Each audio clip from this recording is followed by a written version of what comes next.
What up, Vibers? It's Kai. Welcome to another episode of the Vibe with Kai podcast. Before we jump into today's conversation, do me one quick favor. Make sure you like, subscribe, follow, leave a review, all that good stuff. And if you're not already hanging out with me on social media, you can find me anywhere and everywhere at the Vibe with Kai on all of your favorite social media platforms. All right, today's episode, it's a big one. We're talking about something that so many of us face but don't always name out loud, and that is the mental and emotional toll of working for a fear-based boss. And I'm bringing somebody in that doesn't just understand this, but she has lived it, she's studied it, she coached it, and she has built an entire framework around helping people stay grounded and strong in the middle of it. Her name is Kate Lowry. She's a CEO coach, she's a venture capitalist, and she is the author of the new book, Unbreakable: How to Thrive Under Fear-Based Leaders. She grew up in a fear-based home and then went on to navigate the pressure cooker worlds of startups and private equity and big tech places like McKinsey and Meta. And now she teaches people how to protect their energy, keep their agency, and stop shrinking in workplaces that are built on intimidation. This is one of those conversations that hit your mind and your heart, so settle in. I think you're going to learn a lot, and you're going to walk away feeling way more powerful than you did before the episode. With that said, enough from me. Enjoy my interview with Kate Lowry. I want to welcome our guest today, Kate Lowry, to the podcast. Hi, Kate. Hi, thank you so much for having me. Yeah, I'm so happy that we get to sit and chat because I remember when I was first introduced to you and I learned what you like to talk about and what you do, I was like, oh my gosh, I know what it's like to work under these types of people. In fact, just some context. Uh, Before I was at the place where I work now, where I work now is great, I love it. But the place I worked before, I worked for somebody that used fear as a tactic to get people to do things. It was fear and money because he had a lot of money. So to instill fear and to threaten with money was always something that he did. And people would always comply because, like, what else were they to do? So, like, I know personally, I know what that's like. But even before we get into the heavy stuff, Kate, I'd love for you to just kind of share who you are in your own words. How if you were at a dinner party, how would you introduce yourself? Yeah, definitely. So I would say that I'm someone who really cares about people. I care Yeah. a lot that people are happy, they're reaching their potential, that they feel like they have options, that they never feel stuck. And pretty much everything I do, whether that's writing books, writing comedy, or in my coaching practice, Hmm. is helping people feel less alone and Yeah. have the skills they need to lead lives where they really like themselves and where good things just start happening to them because they have mindsets that make that Hmm. possible. Yeah, yeah. I love that because it's not often that you meet somebody. Like, 'cause what I like about you is that you're so genuine. Like when you say that, like, I believe you. Like it's so genuine, and I appreciate that. And you've built your expertise on fear-based leadership through the lived experiences that you've had and high pressure careers. Can you do you mind sharing like a little bit about that personal and professional experience that you've had and how it's mixed into the work that you do today? Yes, definitely. So I have spent basically my whole life around fear-based leaders. Yeah. Both of my parents are very fear-based, and I actually started my first business when I was 14, working with my dad. And so he was the first fear-based leader that I spent a lot of time with. And in college, I launched a couple of more companies, and I wanted kind of a harder business toolkit to offer the world. So I joined McKinsey, which is kind of like a crazy business boot camp where you're dropped Yeah. in as a consultant into all these different companies. And what I noticed is that, some of the companies were doing really well, and in some of them, people were really afraid. They Mm. were afraid to implement the solutions we were designing. They were afraid to try new things. They were afraid to share their ideas. And the companies, where people felt safe, they were booming. We were helping them be more successful, not keeping them from failing. Um, Yeah. then I spent some time as a chief of staff at an AI startup that also had a fear-based leader in it, and that's where I learned kind of how founders really profoundly influence culture. They can make it really great, but more Yeah. often they can make it, really bad. Yeah. Yeah. Um, Yeah. and then I spent some time at Meta, and Meta is an interesting place because For Mark many Zucker reasons. yes, For many for many reasons. reasons. Uh, Mark Zuckerberg, started out with this mission where he's saying, "I wanna connect the world. I wanna Yeah. help the world be a better place." Whether that's true or not, is debatable. But in the last few years, his company has morphed from being under the surface fear-based to now being openly fear-based. "I'm going to cut the bottom 20% every year. This is the year of efficiency. You can get in line or get out." Yep. Living in Silicon Valley, I had friends that were at Twitter when Twitter was being slashed, and, Oh, man, that was uh a whole thing. That was oh, man. yeah, I can't even imagine. it was brutal, and then I ended up going back into the venture capital space because I really love working one-on-one with startup founders, and for those of you unfamiliar with private equity and venture capital, it is a very sharp-elbowed industry. It's every person for themselves, step on other people or get stepped on, and that was a really funny experience for me because I was coming in going, "Hey, let's collaborate. I'm excited to build things together." And my Yeah. colleagues were like, "What is this? What are you doing? What's your secret motive?" Um, That and if you don't mind, can you explain, but, like, before you continue, if you don't mind, for the people that don't know, what exactly is a fear-based leader? Like, what is it that they do exactly that makes them a fear-based leader? yes, so it's really distinctive. Fear-based leaders are called fear-based because they themselves are motivated by fear. At night, Mm, their subconscious is saying to them, "Will I ever be enough? Do the people around me really like me? If they don't like me, do they at least fear me?" And because, it's what kicks them out of bed in the morning, it's how yeah, they choose to motivate others too, because it's what they know. And they really believe that there's no such thing as equality. Like you're either on top or you're on the yep. bottom. If So you're not first, you're last. right, Yeah, if you're not crushing, you're being crushed, and so it yep. leads to this very rigid, hierarchical, top-down type of leadership style that takes a huge toll on everyone around them, and at the end of the day, makes their businesses way less successful. Mhm. But distinctively, people usually can tell if they're around one, but if they feel like they have to walk on eggshells, if they can never say the right thing, if they see people in the workplace being shamed or, like having these negative experiences where you see people Mhm. crying at work, you're probably around a fear-based leader. Yeah, just maybe you're Yeah. around a fear-based leader. That's yeah, that's it's funny because I my previous job that I was telling you about before, I worked for an entrepreneur, right? Mhm. And his whole ideal was to buy things, build it, and then sell it, right? And so for him, and I actually said, and this is all stuff that I would say to his face. So like he's not listening, but even if he was listening, like this is all stuff that I would say to his face.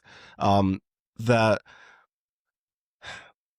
he doesn't really do anything unless it's motivated by money, right? I'll never forget this. I came in on a Monday, and he's like, "Hey, how was your weekend?" I was like, "Oh, it was good. I went to Hershey Park, which is a theme park near me." And he's like, "Hershey Park." I'm like, "Yeah, they have like big roller coaster. I like because I love roller coasters." I'm like, "I went to ride some roller coasters." He's like, "Roller coasters?" I was like, "Yeah." He's like, "Were you getting paid for it?" I was like, "No, I just I just went for fun." He's like, I was like, "What?" He's like, "You need to grow up, man." And I was like, "Wait, what do you mean?" He's like, "You shouldn't be doing anything that doesn't make you money. I'm giving you lessons right now, and if you don't listen to me, you will never make money." Like that was his mindset, and that was one of the first experiences that I had with him, like saying stuff like that. And for a moment, I was sitting there being like, "Well, this guy's a millionaire. He obviously knows what he's talking about." So little did I know at the time that he was instilling this like fear that if I don't do things how he said I should do it, I will never, ever, ever be successful ever. Yeah. And one of the things that you have said that I started to learn after working with him for a long time, you say that these types of leaders are predictable. Yes. And they really are. And that almost sounds like good news. But I'm curious, when you say that fear-based leaders are predictable, what do you mean? I mean that when people are scared, it robs them of their creativity. Mhm. And people like this tend to be very emotionally immature. Emotionally immature people lack nuance. So, where you and I might see 100 paths in front of us if we're making a Mm-hmm. choice, they only see two. And Mm-hmm. so if you understand how they think, you can pick pretty much 100% of the time what path are they going to go down. For Yeah. example, like one of the first things I say in my book in the tactics section is never give a fear-based leader any information about yourself, about what you really I care about. I wish you were in my life like this time 2 years ago, Kate, because I would have taken that advice so Right. hard. Oh man, please continue because that hit the spot right there. For sure, because they'll use any tidbit you give them to Yes. predictably tear you down, shame you, and they'll tell you these very predictable lies. They'll say, "You're nothing without me. You could never survive on your own. You know, without me, you'd be lost. Like, there's no hope for you. You have to stay in the fold or else." And for people that aren't used to dealing with people like this, they believe them because we're not used to being around folks, or most people aren't used to being around folks who are trying to manipulate, control, and shove you down so that you're an easier entity to push around in their life. Um, and I grew up hearing all of these things, and so Yeah. for me, it's a little bit different, but, it was a really funny process, being kind of the opposite of a fear-based leader, and going through publishing because my publisher was like, "Yeah, so what's your goal? Do you wanna make money for your coaching practice? Like, are you Yeah. trying to raise your profile?" And I was like, "No, like, I don't care if my book makes any money. Like, I just want people to have the skills they need to, like, Yeah. not feel alone in the face of bullies." And Mm-hmm. I made them put in my contract that I can release the whole thing as a PDF for free if I want because, like, I just hate that there are people in the world who feel so isolated and so ground down, and they just feel, like, so stuck. It's just a Mm-hmm. crappy place to be. It is. It's a really crappy place to be, and I'm curious. You get to experience this a lot. Like you get to work with people that have to deal with this, and you get to study things like this. Do you think that we're like in today's world, 2025? Do you think that we're seeing more like domineering and manipulative leaders in today's workplace, even outside like the traditional high pressure industries like sales or something like that? Do you feel like we're seeing more and more, or is it starting to dwindle down? No, it's not dwindling.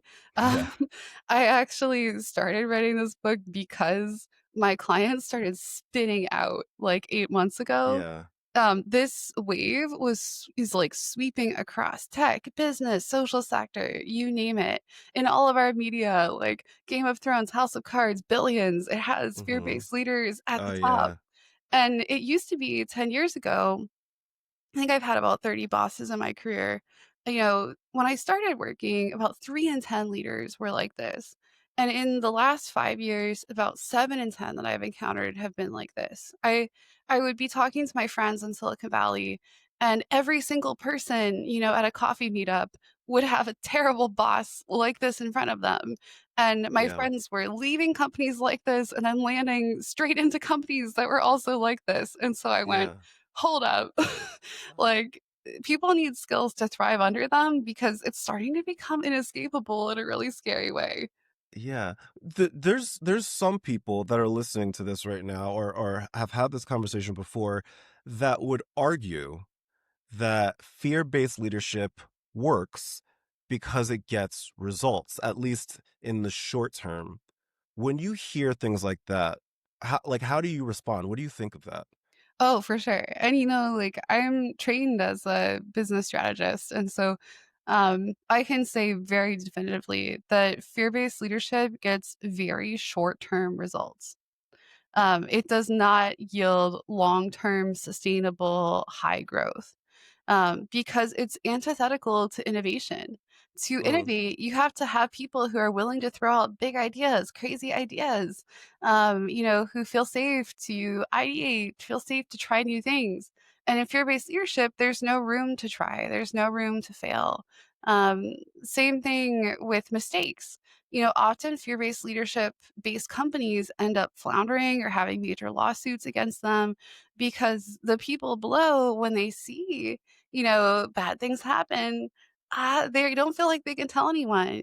Case in point, I was at a fear-based leadership company once where a junior analyst clicked on a phishing link and the whole company got hacked. Oh, But jeez. the analyst was so afraid to tell anyone that the hackers took all the data for months until, the cyber team found out. And that's just a super crazy situation where you say, Yeah. wow, like that company is now being sued by thousands of people's data who was leaked. And it's just a, oh my gosh, type of situation. Mm-hmm. Yeah.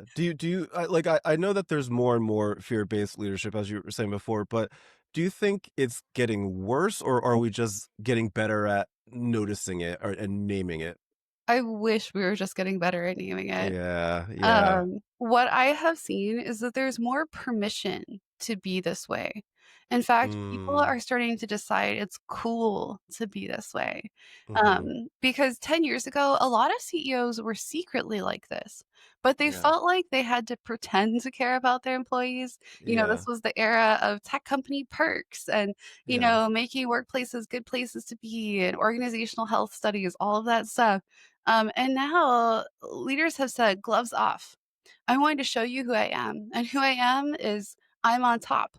You don't want to recognize I'm on top. I don't care if you're here. And with the rise of AI, I'm seeing a lot of leaders who are resenting the humanity of their employees. They're like, Mhm, you're fragile. You have messy emotions. You're too variable. I wish you were all machines. Like, why isn't your output consistent? And mhm. it leads to this extractive approach which says, "I'm going to Yeah. reap all the value from you I can." And then at Apple and Microsoft, we're literally seeing employees die at their desks. Like, it's, Uh-huh. um, it's kind of a strange time to be alive. It's really strange, and so I'll preface this question by saying I don't talk politics on, like, at all, ever, right? Yeah, yeah, Like, publicly, but I'd be remiss if I didn't bring up the leadership style of people like President Trump, right? Again, like, this is not like a political conversation, just like a leadership conversation. We see the type of way that he likes to lead things, whether it's his company or the country, whatever it may be, whether you agree with it or not, right? right. Do you think that has emboldened some of the leaders in the business world to, I guess, behave similarly when running their own practice? I think they feel a lot of pressure to behave Yeah. similarly. Yeah. It's kind of like a kiss the ring, get in the Yes. org, Mhm. and government has a lot of control over business right now, and that's really We're seeing scary. that firsthand, right now with, Yeah. Disney and ABC and Jimmy Kimmel and yeah. What Mhm. I wanna say is that there have always been fear-based leaders in any type of organization where there's power dynamics, families, churches, businesses, governments, and they've always been on both sides of the aisle. Yeah. Um, but it hasn't been, for a long time that we've had someone who's embraced this ideology so deeply, Mhm. at the top. Whether you like it or not, it's kind Mhm. of a I have the iron fist. Kiss the ring, pledge Right. fealty, or else. And Right. um, to me, it's like, ugh, yucky. Yeah, it is a little yucky. It is a little yucky, and it's uncomfortable. But, like, and you kind of alluded to this before, and I wanna touch upon this, and it's the mental health side of things, right? Like, because the mental health toll that this can take on a person, like, for me personally, I when I get stressed or concerned, my coping mechanism is eating. So I'll just eat my feelings, I'll eat my emotions. Like, that's just how I make myself feel better. And when I was at my previous job, I was gaining weight.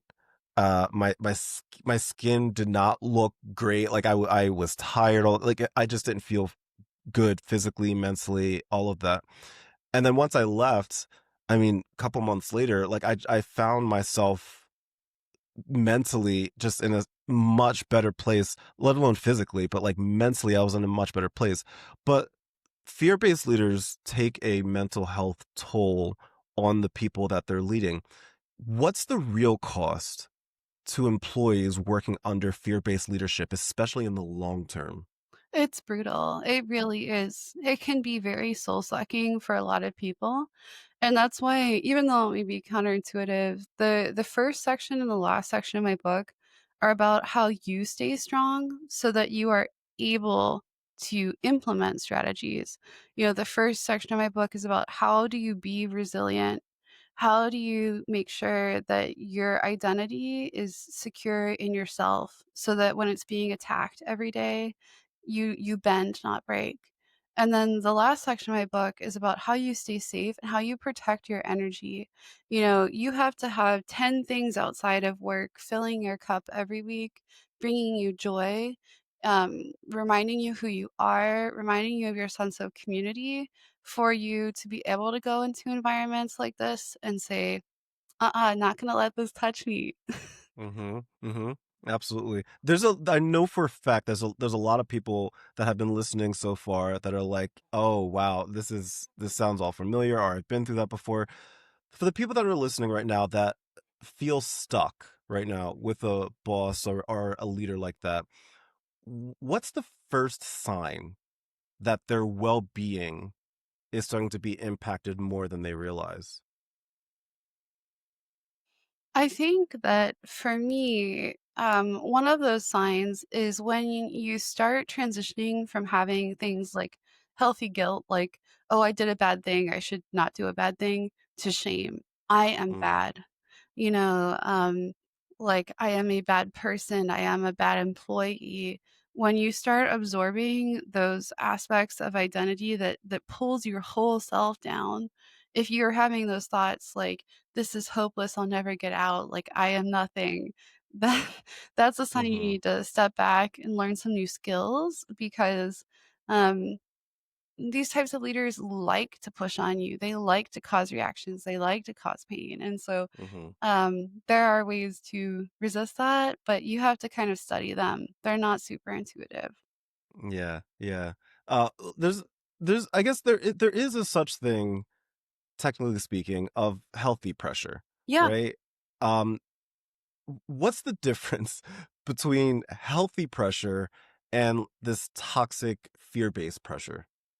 I would compare it to I use an analogy in my book where let's say you need to complete a run Mhm. and someone breaks into your house in the middle of the night, screams at you and says, "Put on your shoes and go running right now." And you like throw your shoes on, trip down the stairs, sprain your ankle, and start sprinting. And, like 200 yards in, you just like collapse. That is like Yeah. fear based leadership pressure. Healthy pressure is when someone knocks on your door in the morning and says, "Hey, we're going on a run together. Let's do this. I'm so excited to work on this with you." Mm, And the whole run, they're one step behind you, reminding you to keep going, reminding you to go faster, and you end up mhm, completing the run. And that's when I say, fear-based leadership gets short-term results. You might go really fast for 200 yards, but you're not gonna run 5 miles.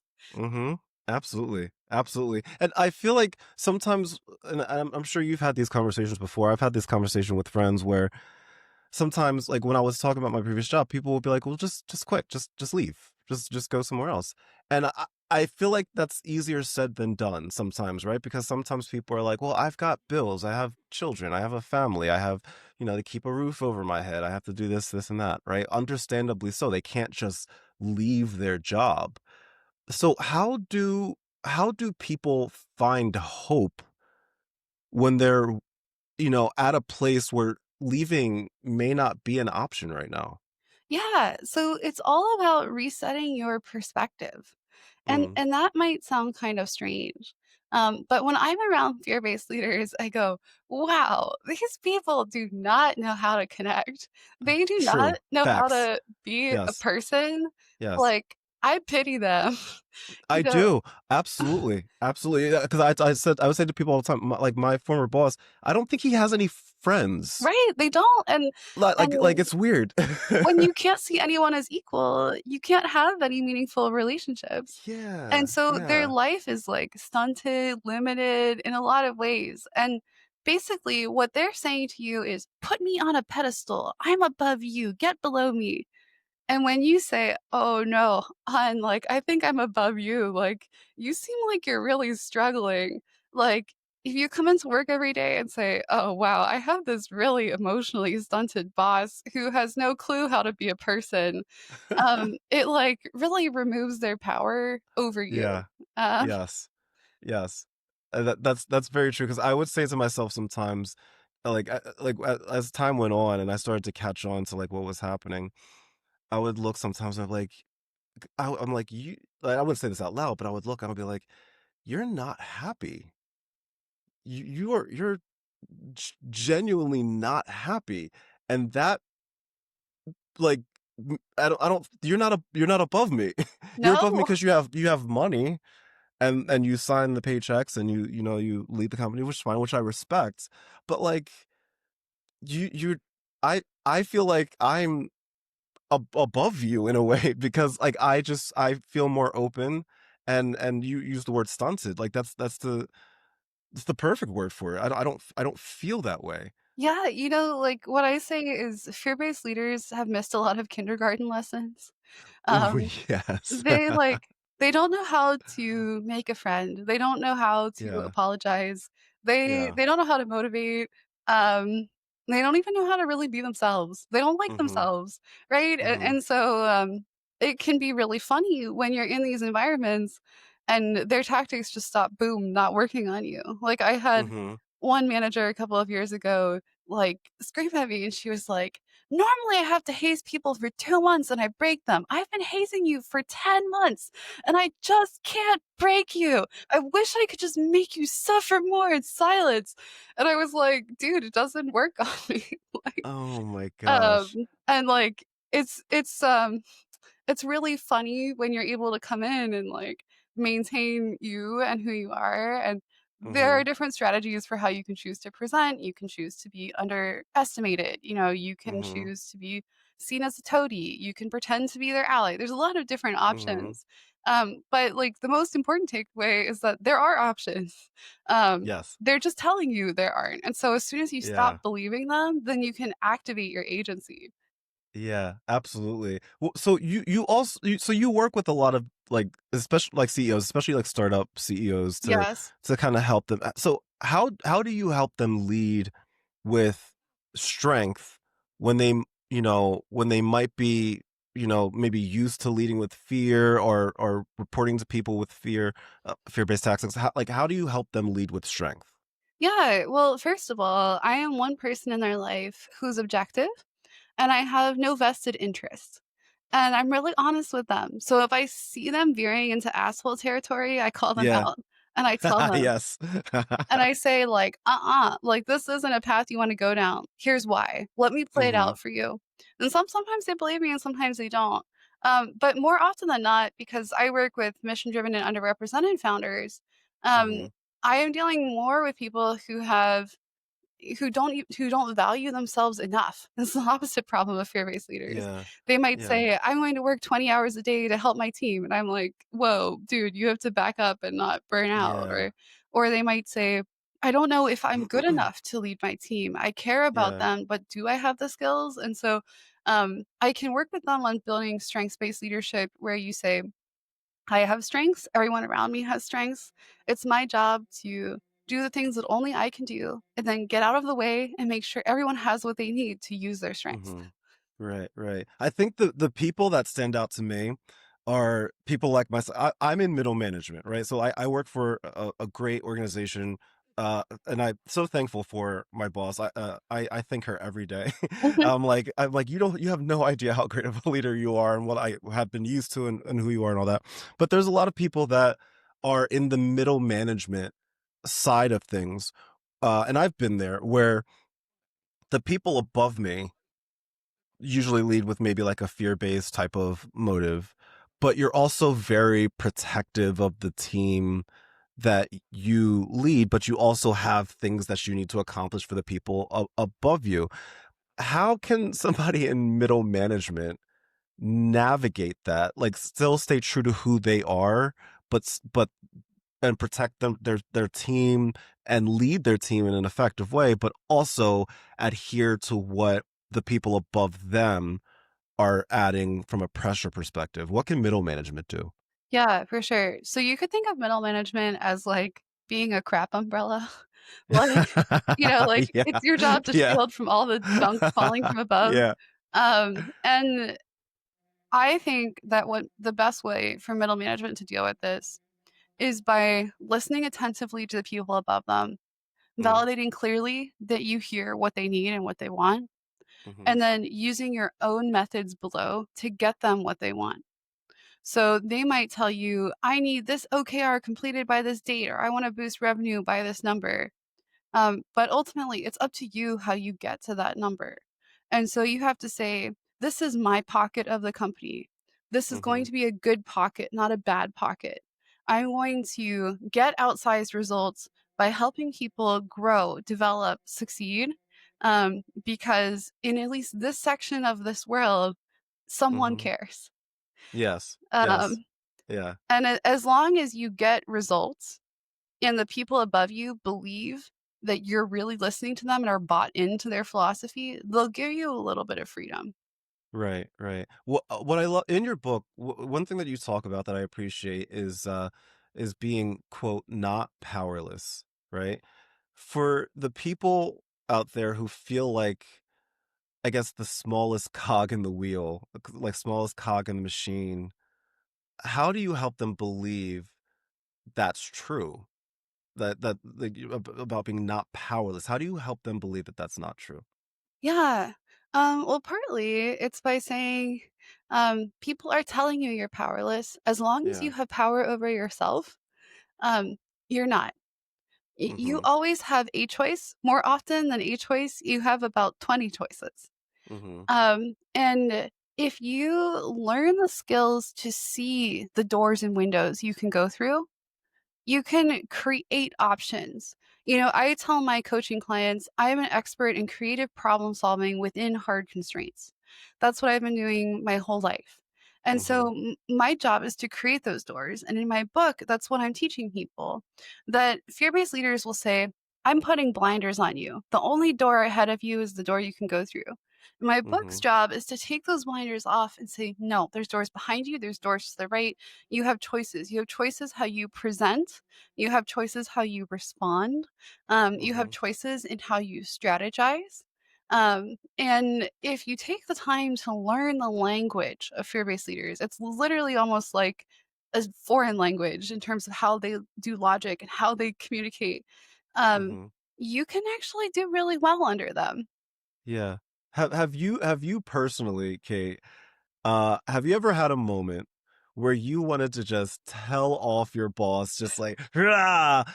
And then that's part 1, yes or no. Part 2 is what stopped you? Well, I mean, of course, like, yes. And I would say, when I first started my career, when I was in management consulting, Yeah. that's what I would do. Like if I've seen a lot of illegal behavior in companies, and originally when I saw illegal things, I would go report it right away. Mm. I would tell on Mhm. the boss. Yeah. And eventually I got lots of reps in learning that that's not the best strategy. It creates blowback on me. Yeah. Um, Yeah. but I'm a really big fan of, in my book, I use something called tip skills, which are skills for when emotions get overwhelming. Mm. Um, if you feel like you're going to blow up, the best thing you can do is step out. Go to the bathroom, slam the bathroom stall doors if you have to, Mhm. Right, right. Go splash sit in your car, like, splash yeah. cold water on your face, pretend you Yeah. have an urgent phone call. Um, Mhm. whatever you can do to get yourself back into a mature, Yeah. non-reactive state is better, because Right. these leaders feed on reactions. They They like to do. know that they're having an effect on you, They do. and so you have to pretend that you're totally inert, like a gray rock. Mhm. Absolutely. And in a weird way, I feel like sometimes they respect you more in a way when like they try to like kind of like what you were talking about how like your boss was like trying to break you and and she couldn't. And I feel like that's so it's like so weird that they kind of like get off on that. Like it's so it's so odd, I think. Um, I find it really funny to be, like, super maddening to the people around me, because I'm Yeah. saying, like, "I'm showing up every day. I'm going to be consistent, compassionate, respectful, competent." Yeah. Like, I had one CEO who was my boss go, "Why aren't you more impressed by me?" And I had another boss who every day would be like, "Stop being so confident. You need to be less confident," because it, Oh like, my gosh. just irked her that, like, "No, I'm secure in myself. I like myself. I know what I'm doing," when she didn't. And, um, well, there are different ways to play it. You don't have to be, like, that obvious. Right, Um, right. I personally, like, as much as it's unfun to be in those environments, it's also kind of entertaining because It is. these people are, like, so out there. Yes, yes, absolutely. Do you think that like I guess what role does fear-based leadership play in the way that people view themselves outside of work? Do you think it sometimes bleeds over into their personal identity? Yes, it does. When someone's a fear-based leader at work, they're also usually a fear-based leader at home. Mm, It's not like once they're home, they turn off their controlling instincts or their mhm, desire to manipulate. Um, and I find that the hardest parts for people are when this is in, like, community organizations. Some nonprofits have problems with fear-based leadership. A lot of families have problems with fear-based leadership.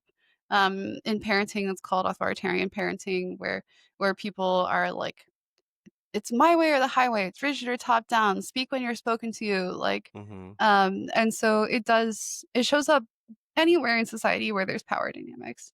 mhm. Absolutely. For someone that's listening right now who feels beaten down, by their boss, what's the single most important thing that they can do today to take back a little power? Yeah. Um, First, I would say do something that brings you joy. Mm, Um, they want you to be miserable, go be happy, right? mhm, And then secondly, arm yourself with the tools you need.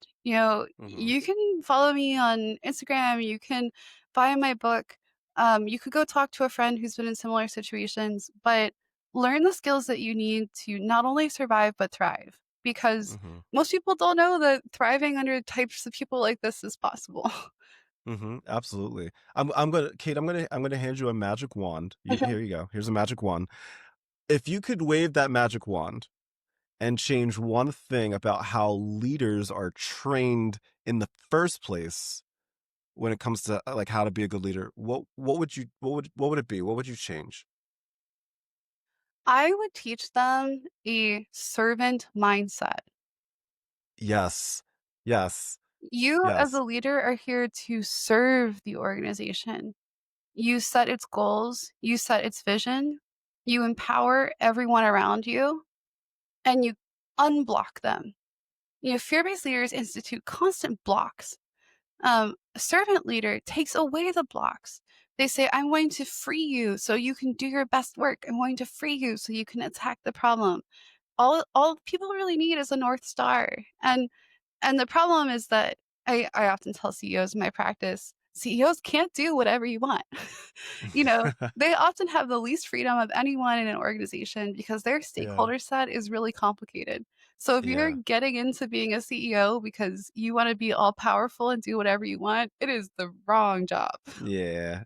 Yeah. I always kid I really do appreciate like the knowledge and insight that you've provided because again, I know that there's going to be so many people listening right now being like, "Oh my gosh, I needed to hear this today."